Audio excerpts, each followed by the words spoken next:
Welcome back over this very important topic. We're very delighted to be having with us live over the phone Her Excellency Ambassador Soad Shalaby, former Assistant Foreign Minister for Foreign Affairs.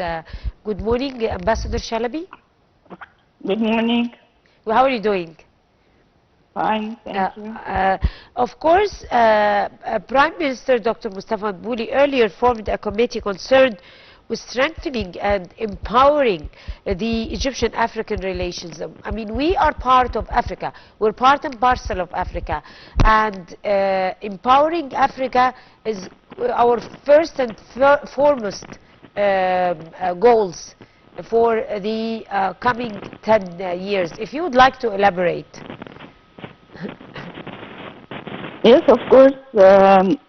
The committee that has been that has been convened in order to set the strategy of Egypt regarding the African Union and regarding the bilateral relations with African countries. This is a very important committee that combines all the different ministries who are interested in forming or in planning relations with Africa in the future, and to continue what is going on, of course, now. So what happens is that history shows us how much Egypt contributed to the founding of the African Union through the suggestion of the whether it is in the Lomé summit in 2000 or afterwards in the continuity of the organization of the African Unity, which has become African Union after that in the third summit in Libya. So what happens is that Egypt supports the principle of the collective security of Africa and stresses on the importance of Africa as a strategic depth to Egypt because of the geographical situation of Egypt, combining the Middle East, being part of the Middle East and also overlooking the Mediterranean and the Red Sea, and being African and Arab, Islamic, and also Mediterranean. So Egypt is keen to continue its relations with, to strengthen the relations with African countries, and also to be part of the development of Africa, whether it is with the African Union or bilaterally. Egypt has done a lot of investment in Africa. It has been part of the peace and security architecture.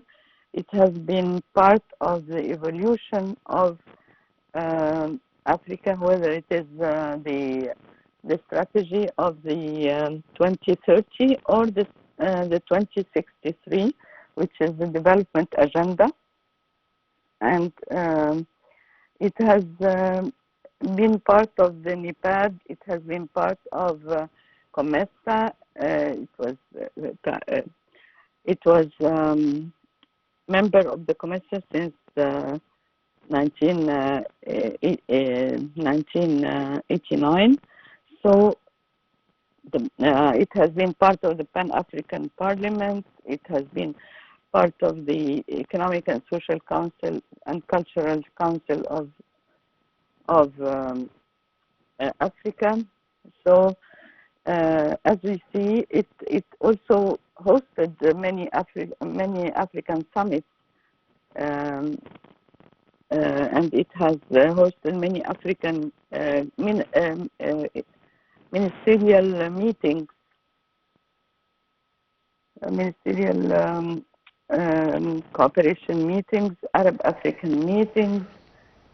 So as we see, it has also the Egyptian African fund for technical cooperation, which has been there providing African countries for experts, and also providing training courses for um,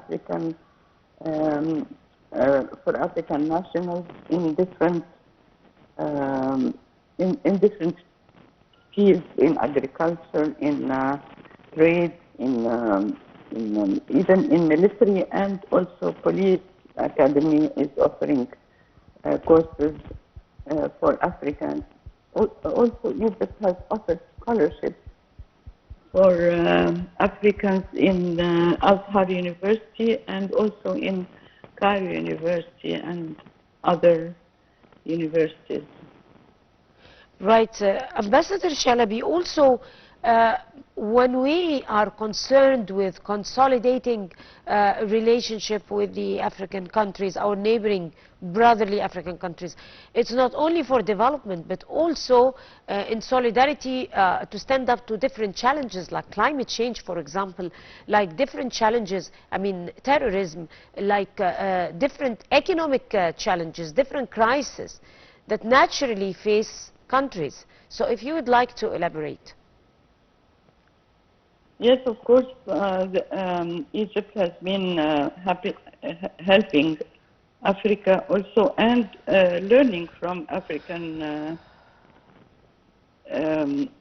problem. I mean, standing with Africa in the different problems.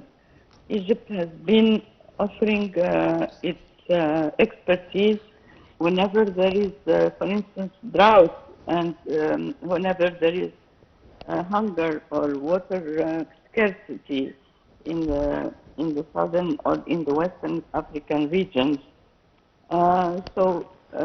Whenever there is climate problems, and we have of course hosted the climate the climate international conference, which was held in Sharm el Sheikh, and it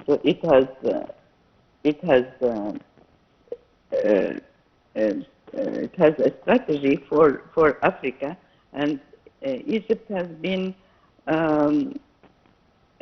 working towards offering solutions for the damaging of the crops, for the impact of the extreme climate disaster on the crops in Africa, and it has been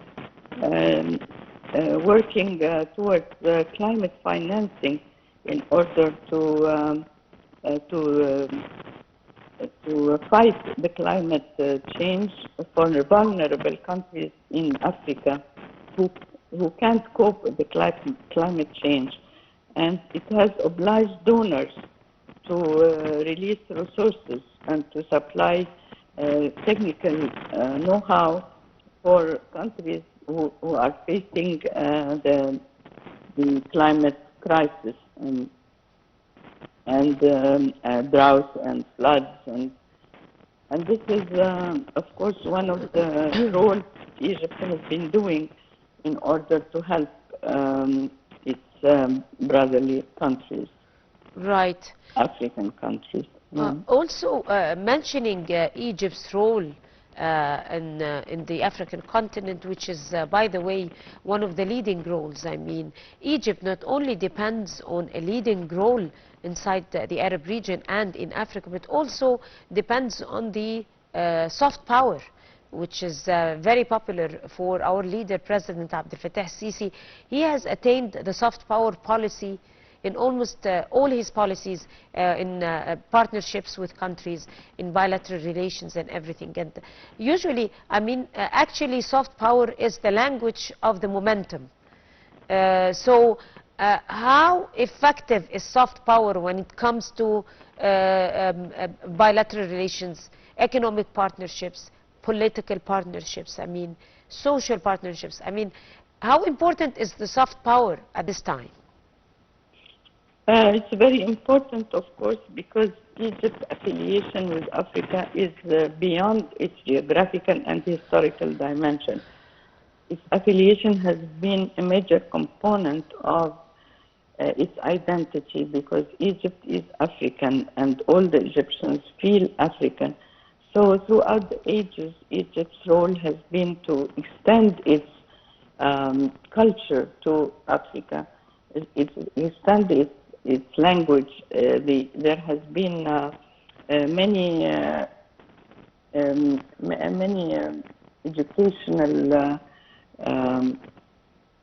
educational sheikhs who go to African countries from Azhar to teach Arabic and Islamic to countries who have requested these for their schools, for their universities. Then we have 10 professors in different fields to the academies, the scientific academies. We have received trainees and we have given scholarships to students. And this is the power of Egypt, the soft power regarding the culture, the education, the training in the field of agriculture, in the field of hydraulics, in engineering, also judicial, health, in nursing, agriculture, in irrigation, in trade. Well, there has been a lot of also various projects for twinning with cities in Africa in order to supply them with music, with art, with other universities who are also twinning with Cairo and with Minafeya University, with Ain Shams University. Also, as I said before, then the Egyptian Fund for Technical Cooperation, and now it is called the Agency for Development Partnership. It focuses largely on supporting major developmental projects in key areas, and they have great experience in fields of communication, transport, information technology. And this agency is also providing technical aid for different ministries in Africa who are requesting partnership of Egypt in these fields. Of course, there also has been tripartite cooperation mechanism with different countries, like with Japan, with China, with Belgium, in order to provide experience and technical know-how, and also cooperation in the fields that are missing in Africa, and that will provide sustainable opportunities for exchange of goods and services for trade. We have the African Continental Free Trade Area that is allowing Egypt and other African countries to exchange goods and services. So, as you see, Egypt has been very close with academics, with parliamentarians, with scientific know-how, and there has been a lot of agreements that has been signed, and MOUs that have been signed between Egypt and other countries in Africa in order to supply them with soft power and know-how in different fields. Right. Also talking about exchanged opportunities and exchange expertise. Africa has always been a good opportunity for most countries as an open market and a wide market because of its overpopulation. For how can we invest on this particular point when it comes to Egyptian industries, when it comes to export and import, when it comes to also Africa would benefit from Egypt when it comes to providing job opportunities for the mostly youth citizens that are located inside African countries? I mean, how can we benefit economically from those opportunities? Well, Egypt has the benefit of course, a big population. That means a bigger market for goods that has been produced in Africa. And also it has the opportunity of trading with many countries. And the only problem would be to facilitate the roads and ports and the airports that carry the goods from from African countries to Egypt and vice versa. And that is why Egypt has been an active member in the COMESA and in the African Continental Free Trade Area in order to enlarge the market of goods and services between Egypt and other African countries, and also because it has an edge, it has an opportunity to receive investment in sectors that involve more labor than capital, because projects need capital, as you know, and also labor. And cheap labor in Egypt is very attractive. That is why many African countries are coming to Egypt in order to, many European countries and Western countries are coming to Egypt to invest and also to use this opportunity of cheap labor and also technical know-how. So when Egypt has this opportunity in order to make a project that could export goods to Africa, then Egypt is able to increase its exports and also increase the investment of goods that are necessary for to trade with Africa. Right. Also, Foreign Minister Sameh Shukri also discussed efforts carried out by the Ministry of Foreign Affairs, whether at the level of African organizations and groupings or the bilateral level. What is your intake on this? We have started the Ministry of Foreign Affairs together with the Egyptian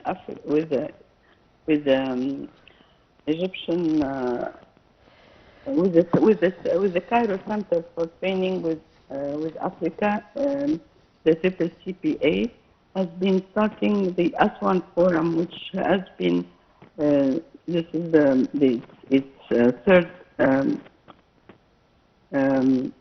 conference now. It's going to take place the first week of July, and it's going to tackle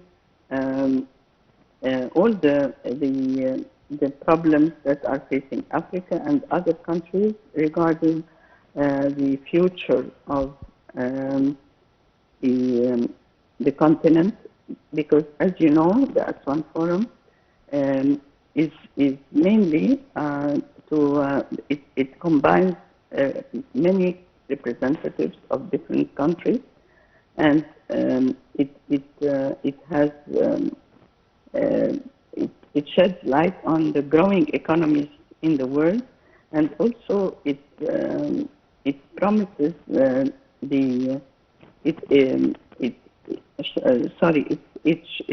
faces the threat to peace and security and development in Africa. It discusses all these problems, and it from the point of view of Egypt, having Aswan Forum every year to discuss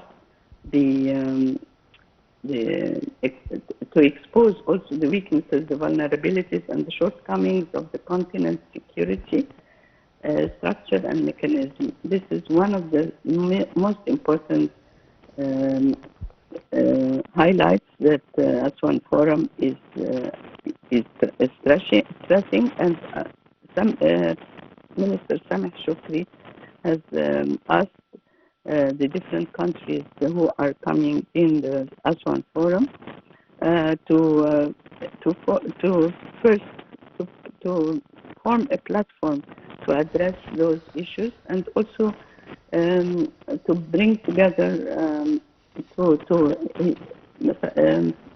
Minister Sameh Shukri have asked the heads of states and governments, leaders from national countries and from different international organizations, the private Right. sector and civil society, to come together and discuss those problems that are facing African countries, and also different problems that are context-specific and action-oriented, and also to face the threats and the challenges, and to look at the opportunities ahead for global growth and for global markets. Right. On this note, of course, Your Excellency Ambassador Soad Shalaby, your former Assistant Foreign Minister for Foreign Affairs, would like to thank you so much for talking to us at the Breakfast Show this morning, and you have a beautiful day. We're going to go on to a short break and we'll come to continue the show, so stay with us.